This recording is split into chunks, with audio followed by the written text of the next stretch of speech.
Hello students, next हम discuss करेंगे miscellaneous question number 17। क्या कह रहा है? Find the image of the point 38। एक पॉइंट है 38 आपके पास, उसका आपको इमेज बनाने है with respect to the line this assume that the line is a plane mirror. Plane mirror है। अब देखो मेरी बात सुनो, जब भी प्लेन मिरर होता है वो परपेंडिकुलर बाइसेक्टर होता है। कैसे? जैसे मान लो एक पॉइंट है आपके पास 38, इसका इमेज बन रहा होगा, इसके सामने बन रहा होगा, जस्ट मान लेता हूं मैं ए कॉमा बी बन रहा है। अब यहां जो आपके पास प्लेन मिरर है वो उसका परपेंडिकुलर बाइसेक्टर होगा। क्यों? प्लेन मिरर इज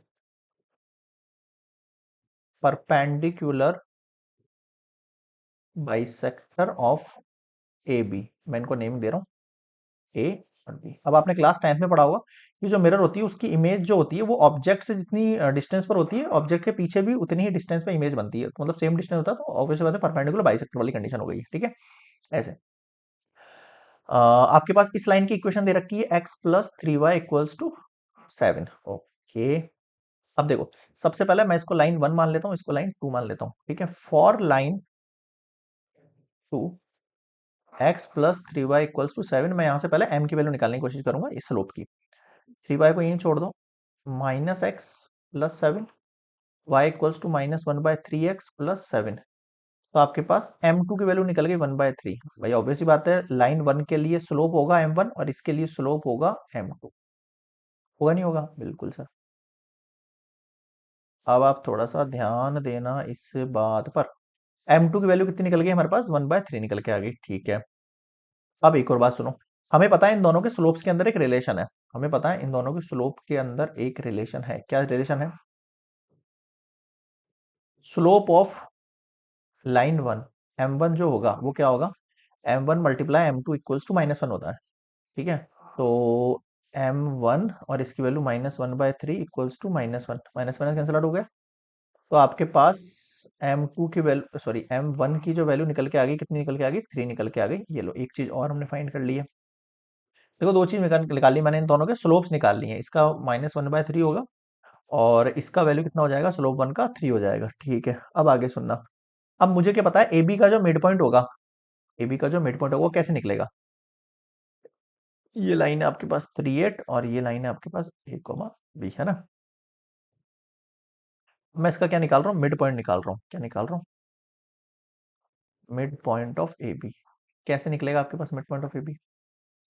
3 + a/2 और 8 + b/2। निकलेगा नहीं निकलेगा? बिल्कुल निकलेगा सर। अब आप मेरी बात सुनो।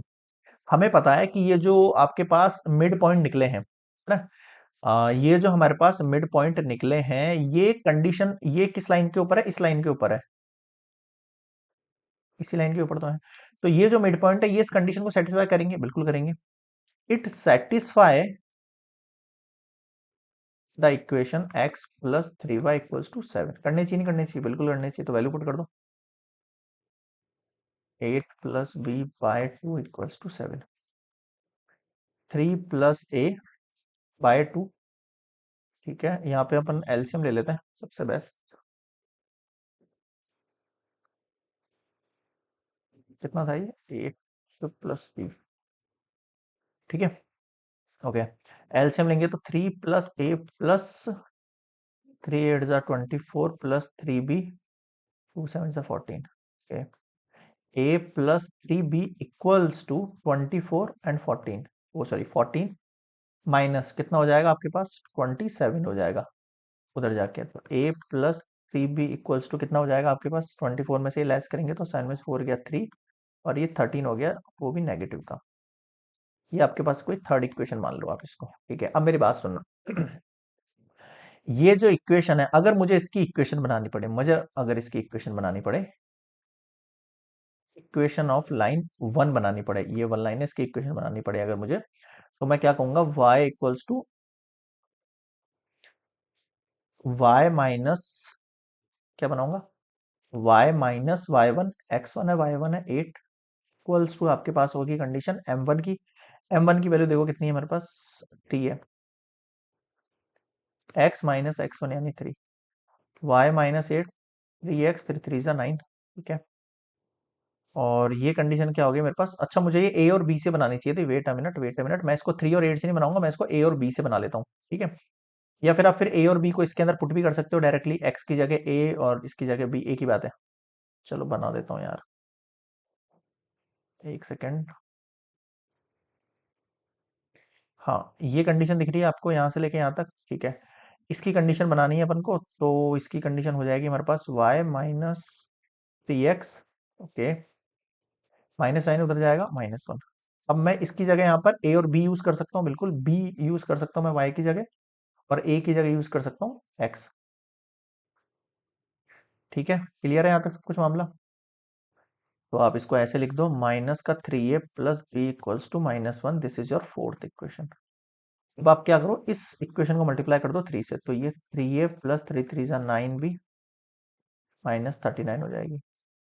इसको आप फोर्थ इक्वेशन मान लो, इसको मान लो फिफ्थ इक्वेशन। अब आप इन दोनों को ऐड कर दो, है ना। कैसे करोगे, ऐड इक्वेशन 4 और 5। एक सेकेंड, हाँ,